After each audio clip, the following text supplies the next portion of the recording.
നമ്മളിപ്പോൾ പൊലത്തുരുത്തി കാവിലാണുള്ളത്. ആയഞ്ചേരിക്ക് അടുത്ത തറവപ്പൊയിലിനടുത്തുള്ള ഒരു വളരെ ജൈവ സമ്പുഷ്ടമായ പ്രദേശമാണ് പൊലത്തുരുത്തിക്കാവ്.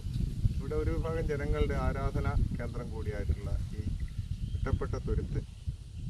ഇതിൻ്റെ പ്രത്യേകത എന്താണെന്ന് വെച്ചാൽ ഈ ചുറ്റുപാടും തരിശായി കിടക്കുന്ന വയലുകളാണ്.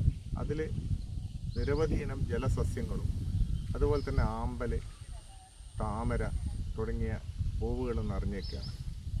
ഇതുകൊണ്ട് തന്നെ ഈ പ്രദേശത്ത് പക്ഷികളുടെ ഒരു വിഹാര കേന്ദ്രമാണ്. പക്ഷികളെക്കുറിച്ച് പറയുമ്പോൾ നമ്മളിപ്പോൾ മഴ കഴിഞ്ഞ് സീസൺ മാറി വരുമ്പോഴത്തേക്ക് ഇപ്പോൾ തന്നെ നമ്മുടെ ഇവിടെ നല്ല പോപ്പുലേഷനാണ് കണ്ടുവരുന്നത്. വെള്ളത്തിലുള്ള പക്ഷികളായ എരണ്ടകൾ, നീർക്കാക്കകൾ, അതുപോലെ തന്നെ 3-4 ഇനം മീൻകൊത്തികൾ, ചായമുണ്ടി, ചാരമുണ്ടി, അതുപോലെ നമ്മുടെ നാട്ടിൽ കണ്ടുവരുന്ന കാലിമുണ്ടിയും പെരുമുണ്ടിയും ചെറുമുണ്ടിയായിട്ടുള്ള നിരവധി ഇനം കൊക്കിനങ്ങളും നമ്മൾക്കിവിടെ വളരെ സുലഭമായിട്ട് കാണാൻ കഴിയുമെന്നുള്ളതാണ് ഇവിടുത്തെ ഒരു പ്രത്യേകത. ഇതിനു പുറമെ ഈ തുരുത്തിൻ്റെ ജൈവ സമ്പുഷ്ടത, ഈ കാവുള്ളത് കൊണ്ട് തന്നെ ഇവിടെ ഇത് നശിപ്പിക്കപ്പെടുന്നില്ല എന്നുള്ളതാണ്. ഇവിടെ നിരവധി ഇനം ഔഷധ സസ്യങ്ങളുടെ ഒരു കേന്ദ്രമാണ്. നിരവധി ആളുകൾ പച്ചമരുന്ന് പറിക്കാൻ വേണ്ടി ഇവിടെ വരുന്നുണ്ട്.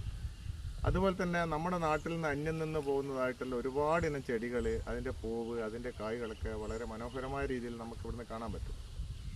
പിന്നെ അതുപോലെ തന്നെ ഇവിടെ നിരവധി ഇനം ജീവജാലങ്ങൾ, അതായത് കീരി, ഉടുമ്പ്, മിക്കവാറും പാമ്പിനങ്ങളെല്ലാം നമ്മുടെ കാടിനകത്തുണ്ട്. പക്ഷെ അത് നമ്മളാരും ഇതുവരെ കാട് സന്ദർശിക്കുന്നവരെയും പരിസര നിരീക്ഷണം നടത്താൻ വരുന്നവരെയൊന്നും ആരെയും ഒന്നും ഉപദ്രവിച്ചിട്ടില്ല എന്നുള്ളതാണ് മറ്റൊരു സത്യം.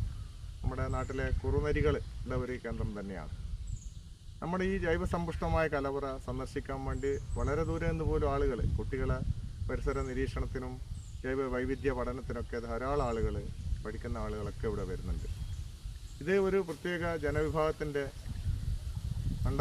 അധീനതയിലായതുകൊണ്ട് തന്നെ നമ്മുടെ ഈ കാവ് നശിപ്പിക്കപ്പെടുന്നില്ല. അതാണ് ഇവിടുത്തെ ഒരു പ്രത്യേകത.